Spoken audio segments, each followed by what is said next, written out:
Welcome back to the channel. We are here March 31st, and it is springtime, April 1st, NBA slate. We have the opening of baseball as well. That video should be coming soon to you. But for this video's sake, NBA is going on 7-game slate, starting with the Philadelphia 76ers going against the Cleveland Cavaliers, ending with Denver against Clippers. Is going to be a very, very nice matchup. Tons of talent on this slate. I'm trying to find you some decent value here. Hopefully, we'll get some more news on some ins and outs. Obviously, John Collins out is going to be some good news for you to find some value. Danilo Gallinari is now becoming a play. Solomon Hill, Tony Snell, those type of stretch forwards are going to be able to get some minutes. And also a boost to Clint Capella in the rebound department as well. Let's start at the point guard position. Since I already gave you Gallinari, I like him. We'll put him here at 5,200 because that news just dropped about John Collins. We're going to move on to the point guard position, starting with Devontae Graham. We're going to ride this wave until it is over. Obviously, he was 7K last year, so he can definitely reach that point this year.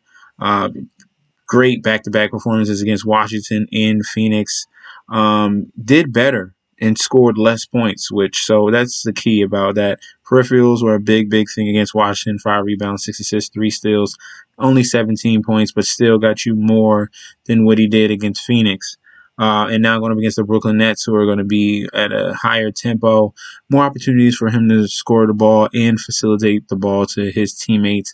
I like Devontae Graham at 6,400. Next, we have Goran Dragic, point guard. Now, this is as long as Kendrick Nunn stays out, we can go with Goran Dragic at 5,100. He's now starting since Nunn is out. Dragic goes into that starting guard position. Definitely runs a nice tempo with him at the helm, and they're bringing Tyler Hero off the bench, where he tends to be a better six-man.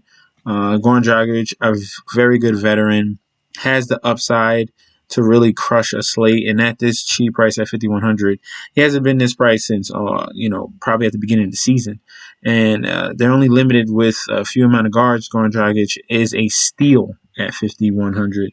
Next is going to be Nickeil Alexander-Walker. Now this one is going to be predicated on the ins and outs of Lonzo Ball. If he stays out, then we're going to go back to this well. Alexander Walker has been very consistent from 4K all the way up to 5,800. Now he's 6,100. Still has the potential to get you what you need. Obviously, 30s across the board. We want like 35 to 40. He can do that against Orlando's poor defense. As long as they keep it close. Well, they don't really have that many guard options anyway, so they're going to be, predicated to playing him and Kyra Lewis Jr., who's another young guard for the New Orleans Pelicans right here. Kyra Lewis has been playing very good with his limited amount of minutes, over a point per minute, especially against Boston. 18 got you 22 DK. LA got you 31 DK in 20 minutes. This man scores in bunches. But those two guys are only if Lonzo Ball is out. So he's currently questionable. We'll find out more news tomorrow. Next is going to be Hamadou Diallo. Obviously, they traded for this man, so they're going to be giving him some minutes. Still a six-man with Detroit. He's not currently starting, but he does provide an instant boost. And I like him off the bench anyway because he's takes more of the responsibility, takes more shots. Obviously, seeing get 10 rebounds, 3 assists, 2 blocks, that was a shocker. The points we already know is a guarantee. The rebounds and the other categories are just a plus. And at 5,100, if he's getting 27 minutes and above for a team that's really tanking, by all means, let's go there. Hamadou Diallo. Next, you can look at some Brooklyn Nets value if Kyrie or Harden decide to sit. It's more likely Kyrie. They're on a back-to-back. I don't know if they will sit. We will wait and see on that. But if they do, you can look at some guys like Joe Harris, Blake Griffin, Bruce Brown, and Jeff Green. If they decide to sit, you can go that route. But that is a definite wait and see. That's just a little inquiry because I just happened to realize that they're on a back to back and they're facing Charlotte tomorrow. They're playing the Houston Rockets today. Right now, they are down by 11, which is a shocker. They'll most likely probably come back, but currently down by 11 against the Houston Rockets. Now, we're going to move on to PJ Washington. I like the other side of that game as well. Going against the Brooklyn Nets, who do struggle against bigs with the lack of size, but this man has some upside. Hasn't been this cheap in about 2 weeks. PJ Washington already at 6,300. Was at upwards of 7,300 just a few games ago. He has that ability. You're looking for a double-double. The rebounds, I don't know why he didn't rebound against Washington. He really wasn't in foul trouble. He got limited minutes. It must have been just some type of injury or the unit that it just wasn't clicking. He was not playing well against Washington, which is a shocker. Now going against the Brooklyn Nets, this is a bounce-back scenario for him. And I like him. I like going back to the well for him. Next, we're going to move over to the Draymond Green experiment here, 7K. And this is the type of game script between Warriors and the Miami Heat. Low pace, slow, really get him involved in his game with the assists and rebounds. More if it's a slower pace, more opportunities for rebounds and assists. I like him just for the ability of a triple double. When it's more closely contested games, he tends to have better outputs. Like Memphis, who was a really tough team, got you 40 DK there.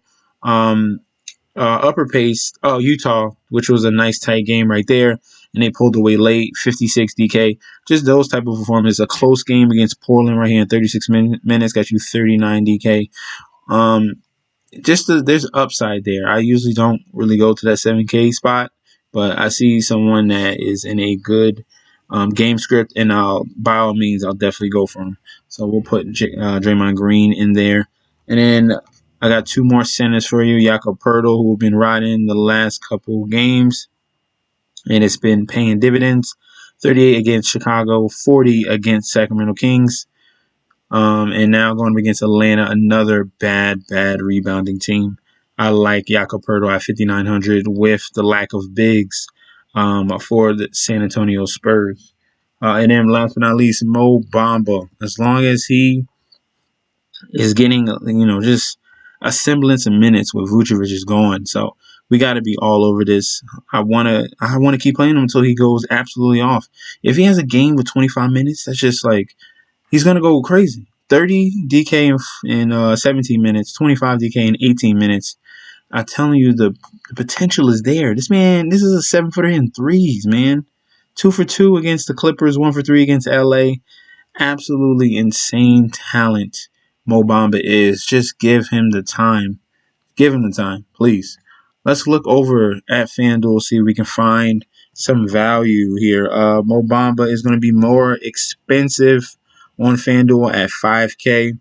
So, like I said, he's a riskier play. You don't have to go towards him as if you want to take a shot. If you feel confident about the rest of your core, then by all means, you could throw in Mo Bamba. Jakob Poeltl is 6,400. He's more expensive on FanDuel. We'll throw him in there. I think Draymond Green is a good value on FanDuel. He is 6,600 compared to 7K. So that's a solid power forward to have on FanDuel, saving $400. PJ Washington is going to be $800 cheaper on Draftkings. Another power forward to look at. I like that price going to be against the Brooklyn Nets, who are obviously giving up a ton of points to the Rockets. So that can happen for or in favor of the Charlotte Hornets. Diallo is going to be way more expensive. They got him like he was still with the Thunder at 5,800. I don't know if I agree with that price. That one's cutting it very, very close. But I do like the fact that he is very, very active on his new team with the Detroit Pistons. Nickeil Alexander is 5,800 compared to 61, so you get him at $300 cheaper price on FanDuel. I like him there. Goran Dragic is more is cheaper this one, make sure Kendrick Nunn is out. We can go with Goran Dragic. I like that play a lot. Just watch the injury news. And then last but not least, Devontae Graham still riding that wave. We're going to go all in on him for FanDuel at 5,600 compared to 6,400 on Draftkings. So that is going to be tomorrow's core.